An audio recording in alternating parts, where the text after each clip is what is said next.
Hello everybody, good afternoon. I hope you had a good snowy day so far. And I do apologize if I look a bit tired because I just landed a couple of hours ago after 2 long connecting flights. My name is Sina Yazdanmehr, and in this session I'm going to talk about fingerprint authentication in mobile banking apps. I'm an information security consultant and penetration tester. The main area of my interest and work is mobile application and web application security. I have about 7 years work experience, and currently I work in Infigo IS based in Croatia. First, I will explain what's the current problem with wrong implementation of fingerprint for financial applications. Then we'll review the traditional way, which is PIN code authentication. Then we elaborate on current way of using fingerprint. Then talk about solutions and security issues in current implementation.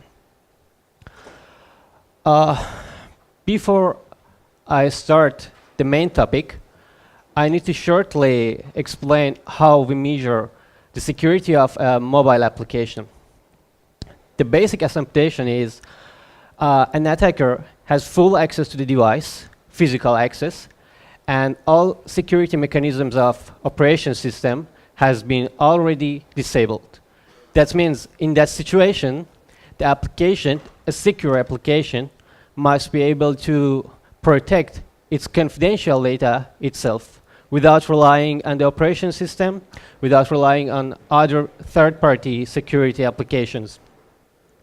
And we presume that the device is rooted. That means the attacker has full access to each part of operation system and even can plug to his computer and do further research or investigation in the device. Okay, the problem. Usually in mobile banking application, the method of authentication is OTP. For generating an OTP code, you need to exchange a secret key at the beginning. This secret key should be stored on the device because the client-side application needs that secret key to generate the OTP. And since the secret key is the key of generating the OTP, it should be encrypted on the device. Definitely should be encrypted. And the plain text of the secret key shouldn't be obvious to everyone. Just the authorized person should be able to decrypt that secret key, because if someone else can decrypt the secret key and obtain the plain text of secret key, that means the attacker is able to generate OTP and authenticate to the system instead of the authorized user.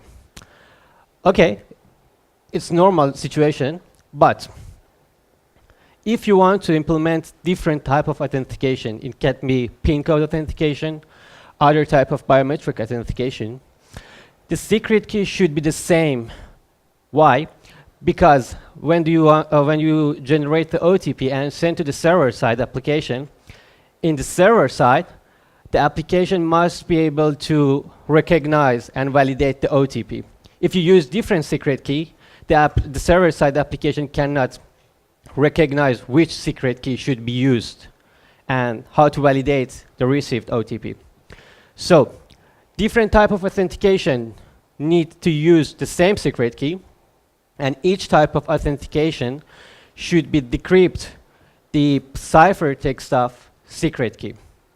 But each way has its own way of decryption. For example, when you use PIN code, you might append something else to the PIN code and use that as the encryption key. If you use fingerprint authentication, you need to store some encryption key in key store and use that to decrypt the secret key. So now we have a secret key, and it should be accessible for just one user in different ways: fingerprint, face recognition, PIN code, or any other type of authentication. Previously, when it was just PIN code authentication, we can categorize this in two major parts. First, activation. When a user decides to start mobile banking application, he receives some activation information. It might be a QR code, might be some serial number, other type of activation data. The user first enters the data in the mobile banking application, the client side. The client side application sends information to the server side. In the server, application verifies and validates the received data. In case of successful activation process, it responds with a secret key, maybe with other information. When the mobile application receives the secret key, ask the user to enter a PIN code, and through that PIN code, encrypts the secret key and stores that on the device. It might be in the shared preference, might be in storage as a file, might be in database, up to the application. After that, after this step, now the user has an activated application and wants to use it. So, in 2 times, the application needs to generate OTP, one for login, and the second time when a user wants to sign a transaction and use OCRA algorithm. In the first step, the application asks the user to enter the PIN code. After that, the application decrypts the ciphertext of the secret key by the entered PIN code, and by the plaintext of the OTP, by the plaintext of secret key, the application generates OTP, and with some other data, it might be username, might be IBAN number, might be account number, anything else, sends the OTP and full authentication request to the server side. In case of successful validation, the server generates a valid session for the user. Okay, everything looks secure, everything is encrypted and just is able to be decrypted by the user. But in this way, PIN code authentication and key exchange, there are some security issues that should be noticed. First of all, keep in mind that the network part, when the secret key is exchanged between server and client app, it should be done over a secure channel, TLS, SSL, stuff like that, and even you can encrypt the package yourself because of its security. I skipped that part because it's out of the scope of this presentation. I will just focus on the local part. But in the secure implementation, the network part is one of the most important parts. And even some ways like certificate pinning against man-in-the-middle attack or proxy detection can help to keep the secret key safer. Okay, but what can be wrong here in this way, in the encrypting the secret key by the user PIN code? The secret key should be full random. It shouldn't be predictable. If you use, for example, a static seed in the server-side application to generate random bytes or random number, it might be predictable for an attacker. It should be unique. You shouldn't use the same secret key for 2 or more users. It should be long enough, because if you don't use a large secret key, it might be brute forceable by someone. And it should be random bytes, not random characters or random numbers. Why?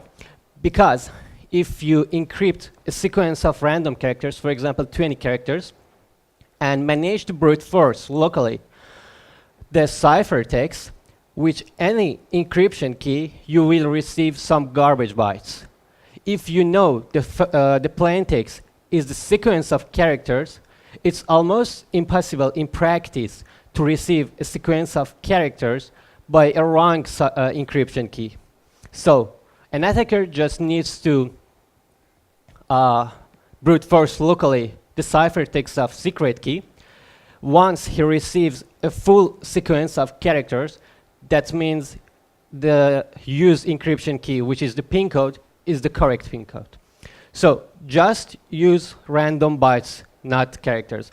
A case I had a couple of weeks ago, as you can see, they used sequence of characters instead of bytes. So it easily can be brute forced and find the correct PIN code and signature code. That means you can log into the system instead of user, sign transaction, and full control over the account. In encryption part and the storage part, make sure you just encrypt the secret key, nothing else. Don't append anything to the secret key. For example, padding bytes, maybe the current time, I don't know, some serial numbers, account numbers, nothing. It should be just the secret key, and select the length of secret key and multiple of your cipher block size. For example, if you use SSS as your encryption algorithm, it works on 8 bytes block size. So your secret key might be multiple of 8.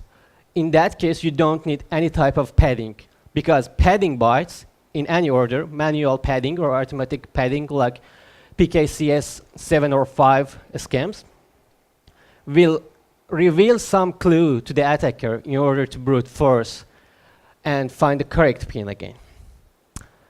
So, generates random sequence of bytes, enough long, unique, different, and encrypts without padding, a strong encryption.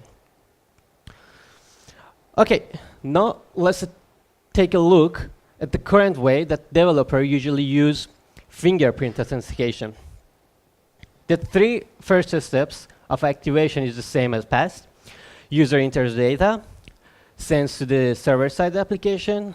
In case of valid data, it receives secret key in order to activate the application. The next step, application asks the user if he wants to use fingerprint or no, the same as past, just PIN code. If the user doesn't wish to use fingerprint, okay, everything will be the same as past, just enter the PIN code, encryption, storage, nothing. But if the user selects to use the fingerprint, no. It should be the secret key, as I told you before. The secret key should be available to the fingerprint authentication and PIN code authentication. So, the application asks the user to enter a PIN code.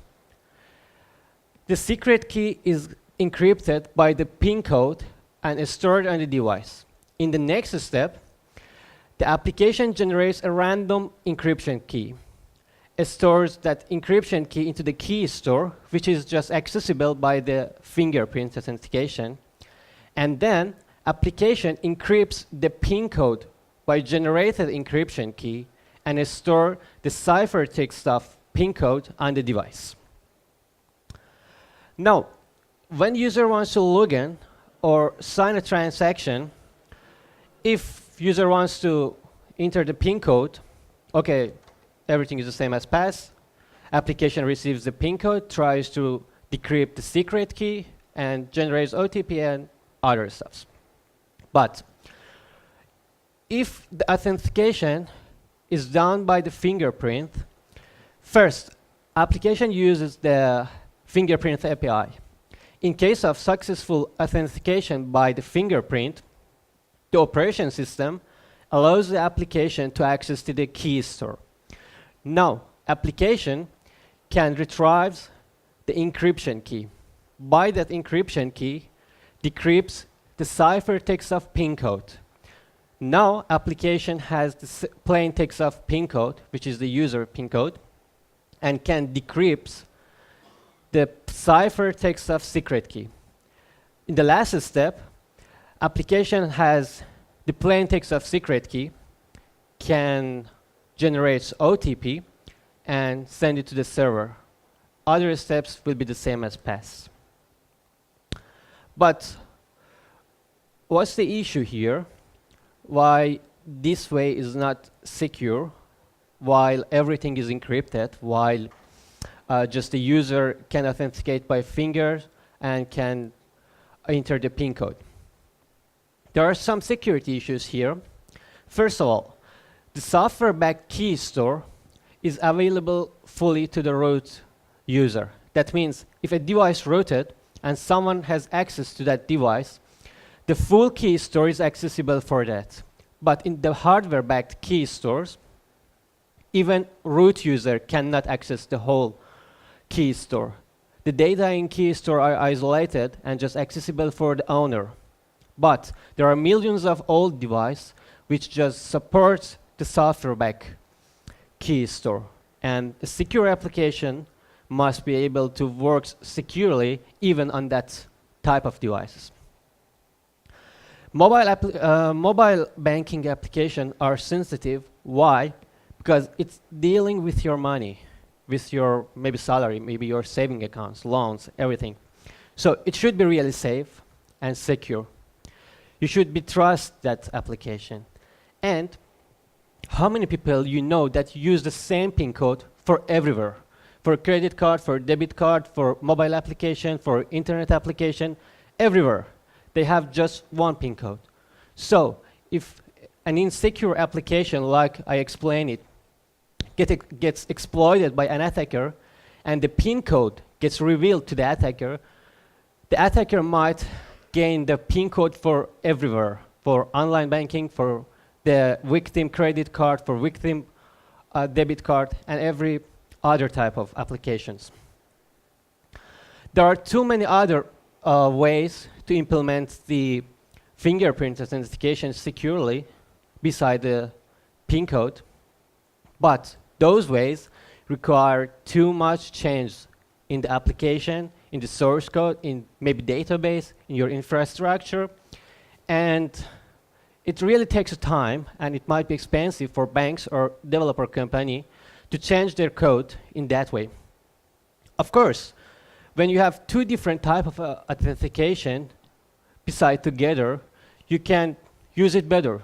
Maybe you can implement two-factor authentication at the same time. So, definitely there should be an easy solution for that. Oh, sorry. Which doesn't cost too much, it doesn't take too much time, and secure, of course. The easiest way is to split the secret key into two different inequivalent parts in the mobile or client side. How? Let's first take a look at OS algorithms, which are used for generating OTP. There are three different algorithms: time-based, counter-based, and OAuth challenge response, which is usually used for signing transactions. There are three main inputs for all these algorithms. First is secret key, which is we are talking about in this presentation. The second one will be moving factor, can be a counter, which gets increased after generating each OTP, or can be the current time, usually in milliseconds. And the final parameter is the coefficient, because the output of those algorithms is a number between 0 and 1. But we need a larger number as an OTP.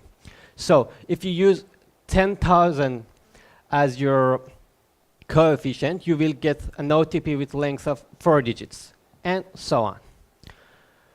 Now, imagine our key is 3 random bytes. When the application, the mobile application, receives that at the beginning, at the first step, it can split the secret key into two different parts, two inequivalent parts, and dedicate each part to one way of authentication. For example, in this instance, I assume that my secret key is 30 bytes of random bytes. The first 20 bytes will go for PIN code authentication. When the user wants to use PIN code, the 20 bytes of our secret key is used to generate OTP. And I specify 7 digits of OTP to this type, because when I send the authentication packet to the server side, based on the length of OTP, the server-side application can recognize which type of authentication is being used. And I dedicate some permission to each type of authentication. For example, if user use the PIN authentication, which is more secure than fingerprint, the user can log into the system and can sign transaction by the PIN code. If user wishes to use fingerprint authentication, the last 10 bytes of secret key will be used, and the 6 digits of the OTP will send to the server side. So the server side application can recognize, okay, now the fingerprint authentication is being used. I can obtain the necessary bytes of secret key and reproduce the OTP. And if someone just use the fingerprint authentication, can just log into the system. I would say, for example, just read-only permission. Can check account balance, can check, for example, reports, stuff like that. The user with fingerprint authentication cannot sign transaction, cannot transfer money. And there will be another option, two-factor authentication. When user first enter PIN code, then authenticate by fingerprint, and the whole secret key will be used in that case. And 8 digits of OTP will be sent to the server side. And if a user authenticates himself or herself to the system by two-factor authentication, that means he has full authority, full permission, can sign everything, can transfer money, can read everything, everything. Now, let's elaborate on that. First step, activation. 2 steps will be the same as past. User enters the activation information. The server replies with secret key in case of valid information. Now,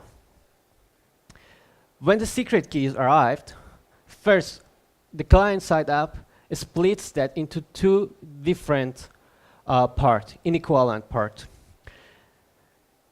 The smaller part will be stored on the device, of course, encrypted, and the encryption key will go to the key store, which is accessible by the fingerprint. The bigger part will be encrypted and will be stored on the device by the PIN code, which user determines. For login, if the user wants to use fingerprint authentication, first application asks the user to authenticate himself or herself to the operation system by the fingerprint. In case of successful authentication, the application will be allowed to access the key store. The key store, from the key store, the encryption key will be retrieved, and the smaller part of secret key will get decrypted. The OTP with appropriate lengths will be generated, sent to the server side, and other part of process. If user wants to enter the PIN code, application asks the user to enter PIN code. After that, tries to decrypt the larger part of secret key, which is stored on the device by the user PIN code. Then, by the plain text of secret key, applications again manage to perform login process normally. And about our third option, which is two-factor authentication. First, user enters the PIN code. The larger part of secret key gets decrypted. After that, users gets authenticated by the fingerprint. So application can retrieve encryption key, decrypts the smaller part of secret key.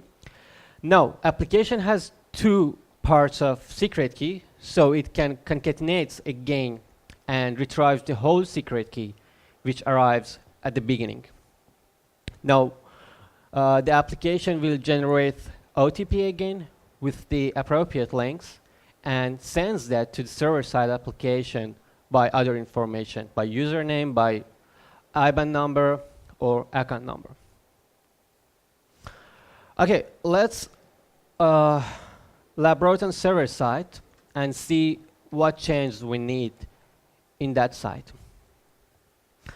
There will be two steps: secret key generating and storage part, which are two most important part. As I already told you in a couple of pages ago, there's nothing to do here because the same as past, just the application needs to generate a secret key, random secret key, it stores that the same as past and sends to the client side. Everything can, almost everything is done on the client side. The next part will be Otp verification. When the application on the server side receives a request which needs Otp verification, first, the application takes a look at Otp links, and based on the length of Otp, recognize which type of authentication is being used, and if the application needs to use whole secret key or just a part.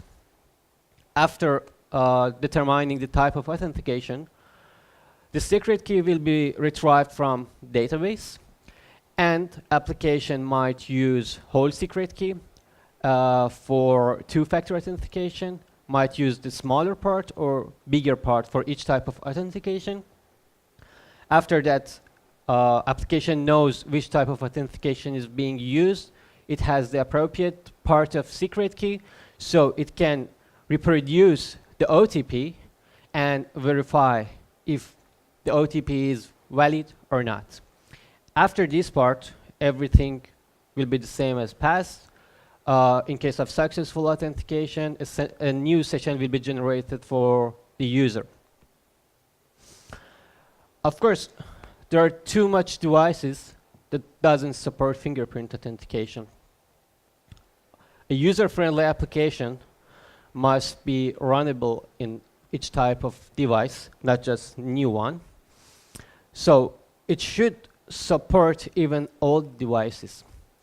What can do here in this situation? Definitely when the application wants to be installed, checks the capability of device. Yeah, and it's common in any type of application. In case the device doesn't support the fingerprint sensor, just imagine there is no fingerprint sensor in the world. Proceed everything the same as PIN code authentication, and as I said, like two-factor authentication. Just encrypts the whole secret key by the PIN code, it stores on that, it stores on the device, sorry, and generates the OTP with the length of two-factor authentication. On the server side, when the application receives an OTP with the length of two-factor authentication, it will use the whole secret key. So there won't be any problem in that side, and everything works fine. But after all, we should check if this way can address all security issues that I mentioned at the beginning or not. I said your PIN code will be stored on the device, and in case of a successful attack, and if you use the same PIN code for different cards, different applications, an attacker might gain to your PIN code of everywhere. In this case, your PIN code will remain secret. In case of even successful attack against of your device, the attacker might gain access to your key store, access to the encryption key, and can authenticate to the user, authenticate to the system, sorry, by the fingerprint authentication. That means a readable permission. Of course, some of your confidential information might be revealed to the attacker. For example, your account balance, your transaction reports, stuff like that. But in that case, your money will be safe at least. That means the attacker cannot execute any transaction, cannot transfer any money. So, as I at the beginning said, this way is the easiest way, is the really, really easy to be implemented, but it's not the best. Of course, if you want to implement the fingerprint or any type of authentication beside of the PIN code, there are a couple of ways, which takes time, which might be expensive for you, and needs lots of change in your infrastructure, in your database, in your code. Definitely there are too much stronger and better ways, but this one is really secure, is really easy to be implemented, and is a really good substitution for the current way of usage. Okay, any question maybe? Sorry. Thanks for presentation, very interesting. How we handle OTP in server side? I a little bit not understand it. We have to decrypt secret key in server side, yes, and we receive it from client side, No. OTP, or we some store this in database or some. It happens at the first step. When you want to activate your mobile banking application, you will receive some information from the bank. It might be a QR code, might be serial number, something that bank determines. When you activate your phone, the server side generates this secret key, stores on its database, and sends it to you, to your application. When it comes to the mobile application, it might get encrypted and is stored on the device. Okay? So both sides now have the same secret key. No, you want to log into the system and needs OTP. You enter the OTP. By the OTP, the client application can decrypt the secret key. Now it has the plain text of secret key. Generates OTP with one of the OAuth algorithms and sends the OTP to the server side. In the server side application, it has the secret key. Okay? Reproduce the OTP and compare two OTPs. OTP is usually valid for a period of time, certain period of time, usually 30 seconds, 1 minute, 1 minute and a half. So when it gets the OTP and reproduce the OTP, both of those should be the same. In case of the same OTP, that means successful authentication. Yes, thanks.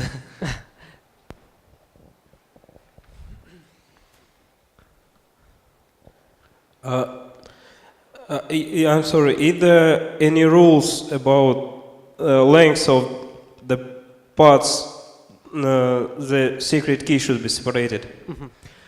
There is no rule. There is just one, can say, policy for generating the secret key. As I told you, it should be long enough. Is a multiple of the cipher block size. But when you want to split it in two different sizes, there isn't any rule. But I would recommend to split it in two inequivalent parts. The bigger part should be dedicated for the PIN code, and the smaller part should be dedicated for the fingerprint. Why? Because in case of even use the secure random, there are some security challenges. They aren't really easy to be exploited in the practice, but based on the entropy of the operation system, and the algorithm is used for PRNJ, it might be, the attacker might be able to predict the sequence of bytes based on the seed. So it's better to dedicate a smaller part to fingerprint. In case of a successful attack, it will be hard for attacker to guess the rest of the sequence. Any other question?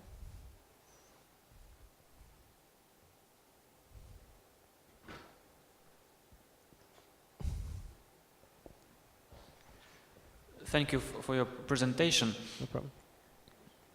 Okay. What do you think about the recent news of removal of Touch ID from the new iPhone? Do you think it will be more secure this way? For example, do you think the attacker could just print a photo of a person? Do you mean about face recognition? Yes. Or yes.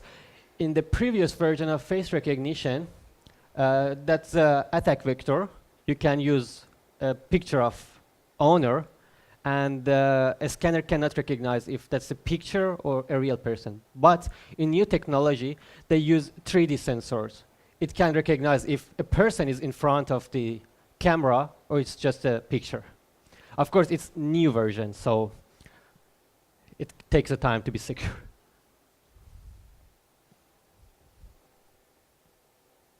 Some here.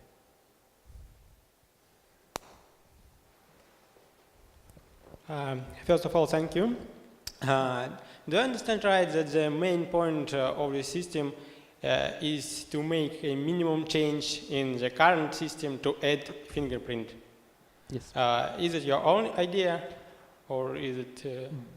Basically, we have some cases that they wanted to add this type of authentication to their application securely, of course, without too much changes because of marketing, because of, I don't know, deadlines. So they wanted a secure way to implement this way somehow fast, and then in the while, change and implement a better way of authentication. So we worked on that and finally ended up to this way. It's a good and secure substitution of current way of usage. Yep.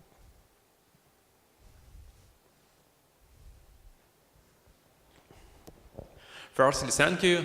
The question is why fingerprint is less secure than PIN code. So when you enter a PIN code, someone may see this and remember it. Definitely. Basically, some security issues are depends on the client, depends on the user. A secure application cannot cover everything. For example, if you share your PIN code with someone, okay, nobody can do something for you. But what's wrong with fingerprint? Fingerprint sensor scan your fingerprint and stores it on its data storage, let's say. And as I said at the beginning, the key store is accessible for the root user. It's not isolated, software-backed key store, okay? So if someone access to your phone physically, a rooted phone, it can access to the data on the key store and retrieves the encryption key from the key store and decrypts the secret key and other story. But PIN code just is in your mind. In case you don't reveal that and don't share with other person, it's secure. That's the difference. Your brain isn't attackable. Yeah, thank you.